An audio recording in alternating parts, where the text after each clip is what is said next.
बहुत प्राचीन समय की बात है। धरती पर धर्म धीरे धीरे कम होता जा रहा था और पाप बढ़ता जा रहा था। देवताओं को आभास हो गया कि अब शीघ्र ही महाप्रलय आने वाली है, जिसमें पूरी पृथ्वी जलमग्न हो जाएगी। उस समय पृथ्वी पर एक धर्मात्मा राजा राज्य करते थे, राजा सत्यव्रत। वे सत्य, धर्म और भक्ति के मार्ग पर चलने वाले महान राजा थे। प्रतिदिन वे नदी में स्नान करके भगवान विष्णु की पूजा किया करते थे।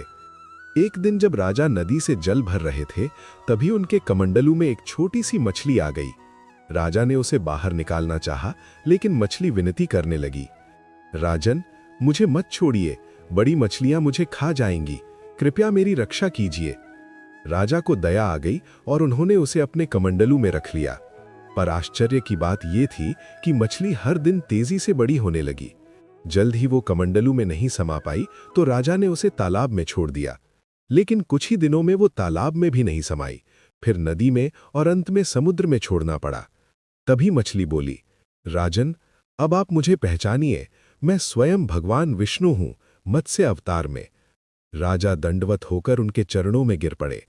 भगवान बोले, राजन, शीघ्र ही प्रलय आने वाली है, पूरी पृथ्वी जल में डूब जाएगी।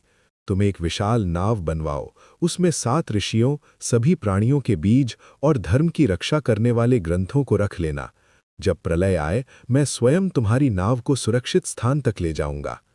कुछ समय बाद भयंकर प्रलय आई। आसमान से मूसलाधार वर्षा होने लगी, नदियां उफान पर आ गईं और चारों ओर जल ही जल फैल गया। तभी भगवान विष्णु मत्स्य रूप में प्रकट हुए और अपने विशाल सींग से नाव को बांध लिया। भगवान मत्स्य राजा सत्यव्रत की नाव को खींचते हुए सुरक्षित पर्वत तक ले गए। इस प्रकार भगवान ने सृष्टि, वेदों और धर्म की रक्षा की। प्रलय के बाद वही राजा सत्यव्रत आगे चलकर वैवस्वत मनु बने, मानव जाति के प्रथम राजा।